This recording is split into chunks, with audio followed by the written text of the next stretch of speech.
What happens when a Hollywood A-lister walks onto a late-night set expecting the usual banter, only to find himself in the middle of an ambush that spirals completely out of control? Tonight, we're breaking down the moment Ben Affleck and Jimmy Kimmel's friendship hit a breaking point so severe that security had to get involved. This wasn't some playful roast gone slightly too far. This was a full-blown confrontation that ended with one of the biggest stars in Hollywood being escorted off the stage. Make sure you subscribe and drop a comment below telling us whose side you're on, because what you're about to see will have you picking teams. Let's get into it. The audience is buzzing as Ben makes his entrance. The applause is thunderous, the energy is high, and everything seems perfectly normal. Jimmy stands up from behind his desk, arms outstretched, that signature grin plastered across his face. Ben walks over, they do the usual handshake-hug combination, and Ben takes his seat on the couch. The band finishes their musical flourish, and Jimmy settles back into his chair. Jimmy starts off light, as he always does. "So Ben, great to have you back. It's been what, almost a year since you were last here?" Ben nods, smiling politely. "Yeah, something like that. Been busy, you know how it is." Jimmy leans forward, resting his elbows on the desk. "Busy is an understatement. You've got the new movie coming out, you're producing 3 different projects, and I heard you just bought another house in Pacific Palisades. When do you sleep?" Ben chuckles, but there's something slightly guarded in his expression. "I sleep when the work is done," which is basically never, but hey, that's the job. The audience laughs, and Jimmy nods along, but then his tone shifts ever so slightly. It's subtle, but Ben catches it. "Yeah, but you've also been in the news for other reasons lately, haven't you?" Ben's smile doesn't falter, but his eyes narrow just a fraction. "I'm always in the news." Jimmy comes with the territory. Jimmy grins wider, and there's a glint in his eye now, something almost mischievous. Sure, but I'm talking about some specific news. Some interesting headlines." Ben shifts in his seat, crossing one leg over the other. "You're going to have to be more specific, buddy." Jimmy picks up a stack of printed papers from his desk and waves them in the air. "Oh, I've got specifics. Let's see here. There's this one from last month. Ben Affleck spotted arguing with director on set. And this one, sources say Affleck stormed off location after creative disagreements. And my personal favorite is Ben Affleck difficult to work with.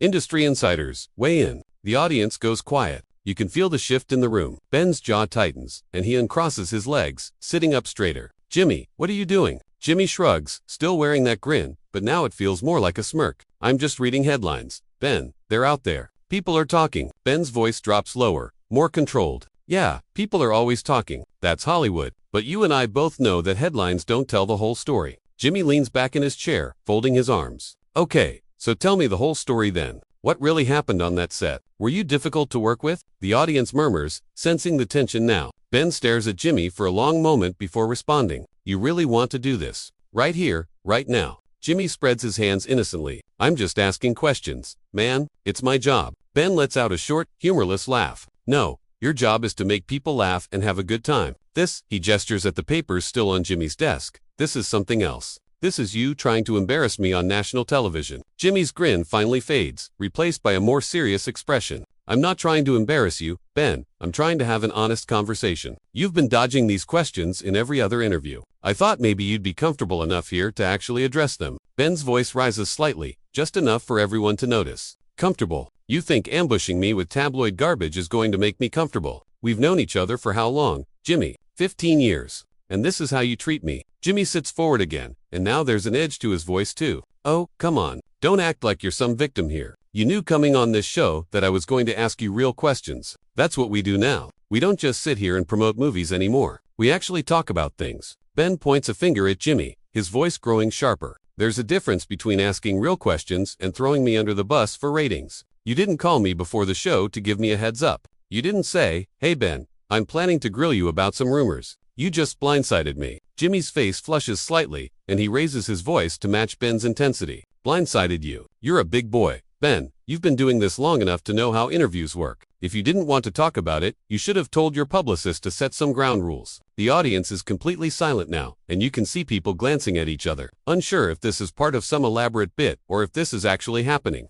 Ben stands up abruptly, and the sudden movement makes Jimmy flinch just slightly. "Ground rules? I shouldn't need ground rules with a friend. Jimmy, that's the whole point. I came on your show because I thought I could trust you. Clearly, I was wrong." Jimmy stands up too, and now they're both on their feet, facing each other across the desk. The cameras are still rolling, and the producers in the control room are probably losing their minds. But nobody stops the tape. "You want to talk about trust?" Jimmy shoots back, how about the fact that you canceled on me twice last year with less than 24 hours notice? How about the fact that I've been covering for you in the media when people ask me about those exact same headlines? I've been defending you, Ben. And this is the thanks I get. Ben's face is red now, his voice rising even louder. Defending me? By bringing it up on live television? That's your idea of defense. Jimmy slams his hand down on the desk, and the sharp crack echoes through the studio. You know what? Maybe I'm tired of defending you. Maybe I'm tired of watching you self-destruct and having to pretend like everything's fine. Someone needs to hold you accountable. The words hang in the air like a bomb that just went off. Ben takes a step back, his expression shifting from anger to something closer to betrayal. Wow, okay, so that's what this is really about. You don't want to have an honest conversation, Jimmy. You want to tear me down because it makes you feel better about yourself. Jimmy's voice is shaking now,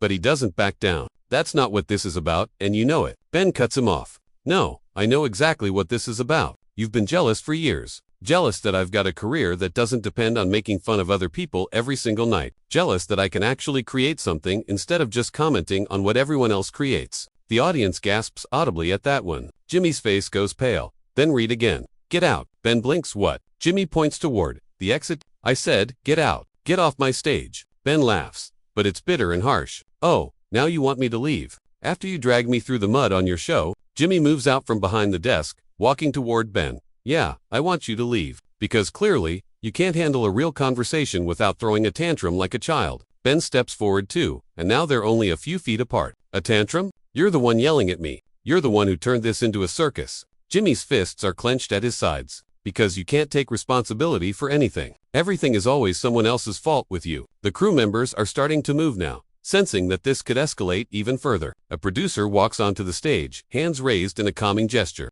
Guys, maybe we should take a break. Figure this out. Backstage, Ben doesn't take his eyes off Jimmy. No, I think Jimmy made it pretty clear. He wants me gone, so I'm gone. Jimmy takes a step closer, his voice dropping to something more dangerous, more personal. Yeah, run away. That's what you do best, isn't it? Run away when things get uncomfortable. Run away when people ask you tough questions. Run away when you actually have to face consequences. Ben freezes mid-turn, and you can see his whole body tense up. The producer tries to interject again. Jimmy, maybe we should just cut to commercial but Jimmy waves him off without looking away from Ben. No, we're not cutting to commercial. Ben wanted to come on this show, so let's finish this conversation. Ben turns back around slowly, and his voice is ice cold. Now, you really want to go there? Jimmy, you really want to do this in front of all these people? Jimmy spreads his arms wide, addressing the audience as much as Ben. You're the one who's always talking about authenticity and keeping it real. Let's keep it real then. Let's talk about how you've burned bridges with half the directors in this town. Let's talk about how many projects you've started and abandoned. Let's talk about the real Ben Affleck, not the one your publicist wants everyone to see. The audience is completely frozen, unsure whether to react or stay silent. Ben's hands are shaking now, whether from rage or adrenaline, it's hard to tell. You don't know anything about me, Jimmy. You think because we've been friends for 15 years that you know me? You don't. You know the version of me that shows up to your parties and laughs at your jokes. That's it. Jimmy laughs, but there's no humor in it. Oh, I know you, Ben. I know you better than you think. I know that every time something goes wrong in your life, you blame everyone else. I know that you can't handle criticism. I know that you've got an ego the size of California, and it's destroying you. Ben's voice rises again, sharp and cutting. My ego? That's rich coming from a guy who built his entire career on making fun of people. You stand up here every night and mock celebrities, mock politicians, mock anyone who's an easy target, and you act like you're some kind of hero for it. At least I create things. At least I put myself out there and take risks. What do, Jimmy? You sit behind a desk and throw stones. Jimmy's face is flushed red now, and he's breathing heavily. I give people a voice. I give people a place to laugh and forget about their problems for an hour. What do you give them, Ben? Another mediocre movie that underperforms at the box office? Another project that gets canceled because you couldn't get along with your collaborators? The audience gasps again, louder this time. That was a direct hit, and everyone knows it. Ben's jaw clenches so hard you can see the muscles working. You want to talk about underperforming? Let's talk about your ratings, Jimmy. Let's talk about how you're getting destroyed by every other late-night host. Let's talk about how desperate you are for viral moments, because that's the only way anyone pays attention to you anymore. Jimmy steps even closer, and now they're almost nose to nose. The producer is frantically gesturing to security now, but they haven't moved yet, seemingly unsure if they're allowed to intervene. At least I'm still relevant, Jimmy hisses.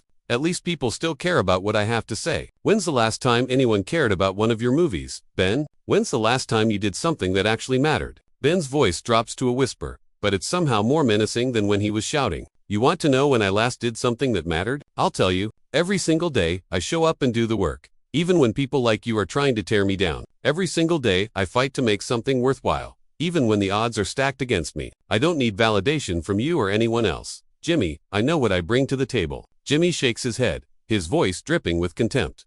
You're delusional. You've surrounded yourself with yes men for so long that you actually believe your own hype. You can't see that you're the problem. Ben, it's always everyone else's fault. The directors are too demanding. The studios don't understand your vision. The critics are biased. When are you going to wake up and realize that maybe, just maybe, you're not as good as you think you are? The silence that follows is deafening. Ben stares at Jimmy for what feels like an eternity, and you can see something shift in his expression. The anger is still there, but now it's mixed with something else. Hurt, betrayal, disbelief. His voice, when he finally speaks, is quiet but shaking with emotion. I can't believe you just said that. I can't believe that someone I considered a friend would say something like that to me. Jimmy doesn't back down, but there's a flicker of something in his eyes now. Maybe regret, maybe satisfaction. It's hard to tell. Someone had to say it. Ben, everyone else is too afraid of you or too dependent on you to tell you the truth. I'm doing you a favor. Ben lets out a sharp, bitter laugh. A favor? You think this is a favor? You just humiliated me in front of millions of people, and you think you're doing me a favor. Jimmy's voice rises again. Yes, because maybe now you'll actually listen. Maybe now you'll actually take a look at yourself and make some changes. Ben shakes his head slowly, backing away. No. What's going to happen now is I'm going to walk out of here, and I'm never going to speak to you again. And when people ask me what happened, I'm going to tell them the truth. I'm going to tell them that Jimmy Kimmel is a coward who hides behind his desk and attacks people when they're vulnerable. Jimmy's face contorts with rage. I'm the coward. You're the one running away right now. You're the one who can't handle hearing the truth. Ben points a finger at Jimmy, his hand trembling. The truth. You don't care about the truth. Jimmy, you care about ratings. You care about going viral. You care about making yourself look good at my expense. That's not friendship. That's betrayal. The producer finally manages to get between them, physically separating them by a few feet. Okay guys, I think we need to stop this right now. This isn't productive. Ben ignores him, still staring at Jimmy. You know what the sad part is? I actually thought you were different. I thought you were someone I could trust. I thought our friendship meant something. Guess I was wrong about that too. Jimmy's breathing is ragged, and for a moment, it looks like he might say something, might try to walk it back, but instead he doubles down. Yeah, you were wrong. Just like you're wrong about everything else in your life. The producer's eyes go wide, and he immediately starts ushering Ben toward the exit. Okay, Ben, let's go. Let's just go. Security, can you please escort Mr. Affleck out? Two security guards appear from the wings, and they move to flank Ben on either side. Ben holds up his hands, his voice loud enough for the entire studio to hear. I don't need an escort. I'm leaving on my own. But he allows the security guards to walk with him anyway. Probably because he knows how bad it would look if he made a scene with them too. As he reaches the edge of the stage, he turns back one last time, and his voice rings out across the studio. You're going to regret this, Jimmy. Not because I'm going to do anything to you, but because you're going to have to live with what you just did. You're going to have to live with the fact that you destroyed a 15-year friendship for a few ratings points. Jimmy stands there, his chest heaving, his fists still clenched. The audience is completely silent, and you can hear scattered uncomfortable coughs and shuffling. The band doesn't know whether to play or not. The cameras are still rolling, capturing every second of this disaster. Get out, Jimmy says again, but this time his voice cracks slightly. Just get out. Ben shakes his head one final time, then turns and walks off the stage, flanked by security. The sound of his footsteps echoes in the silent studio, and then he's gone, disappearing into the wings. The audience doesn't know whether to applaud or stay silent, so they do neither. They just sit there, stunned, trying to process what they just witnessed. Jimmy stands there for a moment, staring at the empty space where Ben was standing. The producer approaches him cautiously. Jimmy, we need to cut to commercial. We need to regroup. Jimmy doesn't respond at first. He's still staring at that empty space, and for just a moment, his expression wavers. But then he shakes his head, straightens his shoulders, and looks directly at the camera. His voice, when he speaks, is rough but controlled. Well, that got intense. We're going to take a quick break, and when we come back, we'll have our musical guest. Stay tuned. The stage manager signals for the commercial break. And the moment the red light on the camera goes off, Jimmy's whole body sags. He walks back to his desk and sits down heavily, running his hands through his hair. The audience is murmuring now, talking amongst themselves. Their phones already out as they start texting and posting about what they just witnessed. The producer comes over to Jimmy's desk and leans in, speaking quietly. I don't even know what that was. Jimmy. Jimmy looks up at him, and there's something hollow in his eyes now. I know what it was. It was a mistake. The producer shakes his head. We can't air this. We're going to have to reshoot the entire segment. issue an apology, something. This is going to be everywhere by tomorrow morning. Jimmy lets out a long, shaky breath. No, we air it, all of it. The producer's eyes widen. Are you serious? Jimmy, this could end your career. It could end his career too. This is mutual destruction. Jimmy stands up abruptly, his voice firm despite everything. I said, we air it. I'm not going to pretend this didn't happen. I'm not going to edit it down and make it look like some playful disagreement. People deserve to see the truth. The producer stares at him for a long moment, then nods slowly. Okay, it's your call, but you need to be prepared for the fallout. This is going to be bad, Jimmy, really bad. The commercial break is winding down, and Jimmy can see the stage manager counting down with his fingers. 5, 4, 3, 2, and they're back live. Jimmy pastes on a smile, but it doesn't reach his eyes. Welcome back. As you can see, Ben Affleck has left the building, and honestly, I think we're all still processing what just happened here. The audience gives a nervous, scattered laugh, unsure how to respond. Jimmy continues, his voice steadier now. Look, I'm not going to stand here and pretend that was scripted or some kind of bit. That was real. That was two people who have been friends for a long time, having a very real, very difficult conversation. And sometimes those conversations get heated. Sometimes they get ugly. He pauses, choosing his words carefully. I stand by what I said. I think Ben needed to hear some hard truths, and I think I was the only person willing to say them. Does that make me a bad friend? Maybe does that make me wrong? I don't think so. The audience is silent, hanging on every word. Jimmy leans forward, gripping the edge of his desk. But here's the thing. I also said some things that I probably shouldn't have said. I let my anger get the better of me, and I crossed some lines that maybe didn't need to be crossed. So if Ben is watching this, and I'm sure he will be at some point, I want him to know that I don't regret trying to have an honest conversation with him, but I do regret how I went about it. He straightens up, and his expression hardens slightly. That being said, I'm not going to apologize for holding him accountable. I'm not going to apologize for saying what needed to be said. Sometimes friendship means being honest, even when it hurts, even when it costs you. And if that means Ben and I aren't friends anymore, then that's a price I'm willing to pay. The camera holds on Jimmy's face, and you can see the conflict there.